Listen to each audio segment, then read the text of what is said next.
En 2025, être un bon monteur, ça passe par la maîtrise du motion design. Cette discipline est indispensable pour dynamiser vos montages tout en vous différenciant des autres. Problème, vous montez sur DaVinci Resolve et vous n'osez pas ouvrir Fusion parce que ça vous fait peur.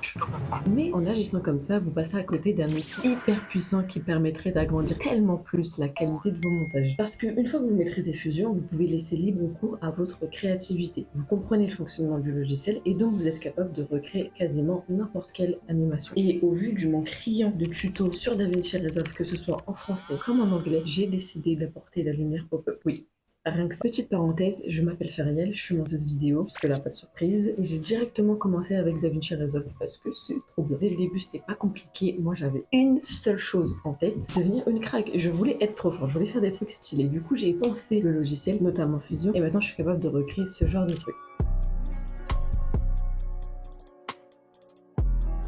Donc arrêtez de parler mal de Fusion. Du coup, j'ai décidé de lancer cette chaîne YouTube pour partager mes connaissances sur DaVinci, qui est un logiciel pas mal sous-estimé, surtout par les gars d'After Effects, on vous voit. Et je voulais prouver en fait à tout le monde que oui, tu peux faire du motion design et des trucs super stylés sur DaVinci. Merde, même si c'est des nœuds, ok? Alors aujourd'hui, on se lance dans l'apprentissage de Fusion parce que sans les bases, ça va être compliqué de faire des animations, vous vous en doutez. Alors, prêt à devenir un crack de Fusion? Disclaimer, mon logiciel est en anglais parce que j'ai appris avec des tutos en anglais. Il faut savoir que certains nœuds ont été traduits avec la version française et si vous voulez vous y retrouver, bah bon courage parce que pour le coup, je peux pas vous aider. Voilà, hein. On y va. Première partie, le fonctionnement, les nœuds versus les couches. Je vous apprends rien, Fusion c'est basé sur un système nodal. Donc contrairement à After Effects qui utilise des couches, nous on va utiliser des nœuds. À première vue, la logique des nœuds peut sembler moins intuitive que celle des couches. Prenons un exemple. Dans la page montage de DaVinci qui utilise aussi des couches, on vient superposer les éléments les uns au-dessus des autres. De ce fait, l'élément au-dessus a la priorité. Il apparaît au premier plan. Sur Fusion, avec les nœuds, cet agencement, ça se traduit comme ça.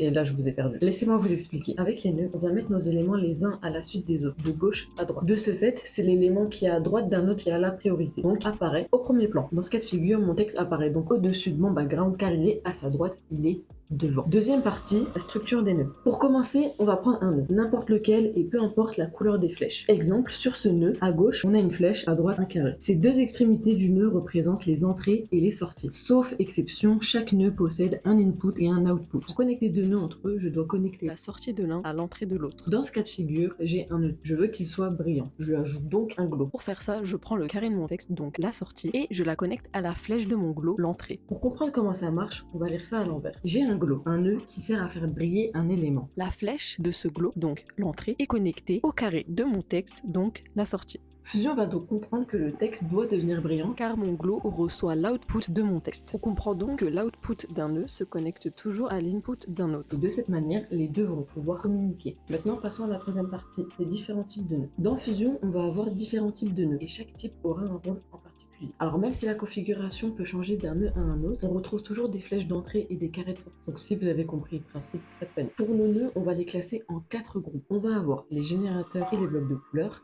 qui sont les textes, les backgrounds, les fast noise et les media in, tout ce qui est vidéo et images. Comme leur nom l'indique, ils vont afficher quelque chose sur votre écran, que ce soit du texte, de la couleur, une image, bref, vous avez compris. Ensuite, on va avoir les effets, les glows, les flous, les effets de distorsion, bref, la liste est assez longue. Les effets seuls, ils ne servent à rien. Ils ont besoin d'être connectés à un autre élément pour pouvoir agir. Par exemple, avec un glow, vous comprenez que le rôle de ce nœud, c'est de faire briller un autre élément. Pareil pour un flow, ça va être de flouter ce à quoi il est connecté. Vous comprenez la logique. Ensuite, on a les masques, les rectangles, les polygones, les ellipses. Une fois de plus, la liste est non exhaustive, mais le principe reste le même. Ces nœuds vont masquer quelque chose. Donc, tout ce qui est connecté à un masque va prendre la forme de celui-ci. Par exemple, je veux créer un carré rouge. Je prends un background, je le mets de couleur rouge et je le connecte à un masque ici, un rectangle auquel je vais donner une forme carrée. Et voilà. Le background ne va alors s'afficher que sur la zone du masque et non plus sur l'entièreté de mon écran. Petite remarque, on distingue les masques par rapport à la couleur bleue,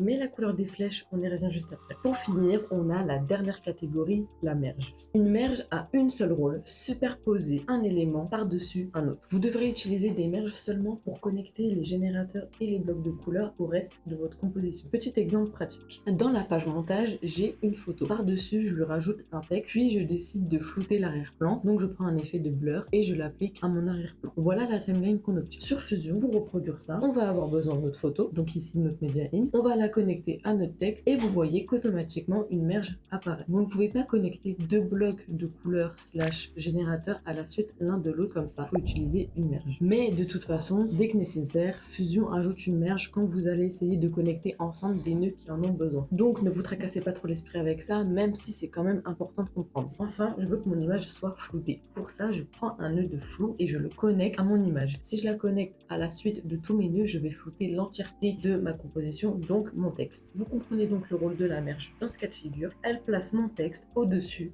de mon image. Quatrième partie, la couleur des flèches, celle que personne ne comprend, évidemment. Vous vous souvenez de ce que je vous ai dit dans la première partie? Bah en fait, c'est pas tout à fait vrai. Regardons plus près notre merge. À gauche de celle-ci, un media in, mon image. En haut, un texte. Ce qui donne la priorité, ce n'est pas tellement l'emplacement de mes nœuds, qui sont à gauche, à droite, en haut, en bas. C'est plutôt la couleur des flèches. Le jaune, c'est pour l'arrière-plan, le vert pour l'avant-plan. Sur ma merge, on voit que mon media in est relié par une flèche jaune, alors que mon texte, lui, par une flèche verte. Ma merge va donc mettre mon texte au-dessus de mon image. Dans votre viewer, cela se traduit par ce résultat. Votre image, puis votre texte. On comprend donc mieux pourquoi ça, c'est égal à ça. Si j'inverse les entrées, pour ça je fais CTRL-T sur ma merge, on voit que le texte a disparu. En réalité, il est juste passé derrière mon image, car c'est maintenant mon image qui a la priorité. Et du coup, tous les paramètres que vous avez sur votre merge et que vous modifierez plus tard se répercuteront sur l'élément qu'elle superpose, celui avec la flèche verte. Exemple, je modifie la taille, le centre XY, l'opacité, bref, toutes ces modifications impacteront mon texte. Et si j'inverse, c'est mon image qui prend. Enfin, le bleu, c'est pour le masque, mais ça, vous le savez déjà. Mais un petit exemple, ça fait pas de mal. Imaginons que j'ai une image et que je vais en garder seulement une partie. Pour ça, je peux utiliser un masque. Si vous avez bien suivi, vous savez que je vais prendre la flèche bleue de mon masque et la connecter au carré de mon image.